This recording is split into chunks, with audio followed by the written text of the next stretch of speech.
जानते हो अल्लाह के नबी सख्त तकलीफ और परेशानी में कौन सी दुआ पढ़ा करते थे? मैं बताता हूँ, आप भी पढ़ लेना।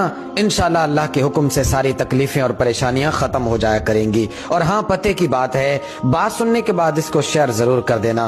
यार, अल्लाह के नबी जब भी परेशान होते ना, और जब भी आपको कोई तकलीफ का सामना करना पड़ता, तो आप हमेशा यही दुआ फरमाया करते थे, या हय्यु या कय्यूम बिरहमतिका अस्तगीस। और जानते हो इसका क्या तर्जुमा है? या हय्यु या कय्यूम, ए जिंदा रहने वाले, ए हमेशा रहने वाले, बिरहमतिका अस्तगीस, मैं तेरी रहमत के वसीले से तुझसे मदद तलब करता हूँ। अल्लाह की रजा के लिए इस वीडियो को एक मर्तबा शेयर कर दें।